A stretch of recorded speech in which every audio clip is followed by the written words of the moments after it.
केंद्रीय मंत्री शिवराज सिंह चौहान ने कहा, आज महिला किसान दिवस के अवसर पर देश भर में कई कार्यक्रमों का आयोजन हो रहा है। कृषि कार्यों में आज भी आधे से ज्यादा काम हमारी बहनें करती हैं। अलग अलग क्षेत्रों में बहनों को ट्रेनिंग देकर प्रधानमंत्री मोदी के नेतृत्व में काम किया जा रहा है। 2 करोड़ लखपति दीदी बन चुकी हैं। अब 3 करोड़ लखपति दीदी बनाने का लक्ष्य है। आज महिला किसान दिवस है और इस दिन पूरे देश में कई कार्यक्रमों का आयोजन हो रहा है। हमारा देश गांव का देश है अपना हिंदुस्तान कहां, वो बसा हमारे गांव में। गांव के बिना देश अधूरा है और गांव किसान के बिना अधूरे हैं, खेती के बिना अधूरे हैं और खेती बहनों के बिना अधूरी है, क्योंकि कृषि कार्यों में आज भी आधे से ज्यादा काम अगर कोई करती है तो हमारी बहनें करती है। कृषि हो, पशुपालन हो, परिवार की गाड़ी बहनों की मेहनत से चलती है। लेकिन अब केवल परंपरागत काम नहीं,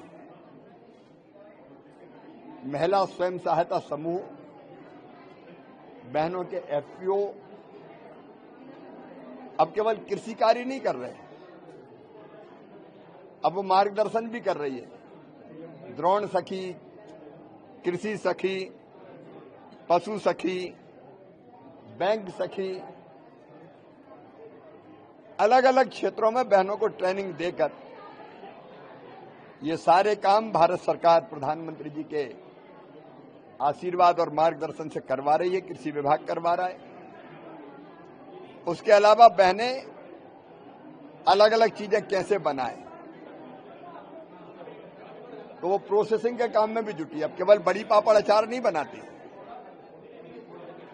अब तो अलग अलग प्रोसेसिंग का काम, कोदों की, कुटकी की, धान की, दालों की और अलग अलग कई चीजें बना रही हैं, जिससे 2 करोड़ दीदियां लखपति बन चुकी है। अब 3 करोड़ दीदियों को लखपति बनाना है तो खेती में भी और नए प्रयोग करना है। मतलब केवल खाद्यान्न पैदा ना करें, उनके साथ पशुपालन, बकरी पालन, मुर्गी पालन, मधुमक्खी पालन, कृषि वानिकी, अलग अलग तरह के कई काम करें, प्रोसेसिंग के काम में भी लगे और उनकी आमदनी बढ़े और वो लखपति बने। अब तो लखपति के साथ साथ करोड़पति दीदी का भी कॉन्सेप्ट आ रहा है। कई एफपीओ करोड़पति हो चुके हैं और इसलिए क्योंकि खेती बिना महिलाओं की अधूरी, ये महिला किसान दिवस है। क्योंकि किसान की बात करते हैं तो केवल पुरुषों की छवि उभरती है, लेकिन बहनों का योगदान भी बहुत अमूल्य है और ज्यादा है पुरुषों से। इसलिए उनको सम्मानित करने के लिए, उनके कामों को सम्मानित करने के लिए दिन मनाया। कितनी दी जा रही है उपकरणों और अलग अलग कई योजनाएं।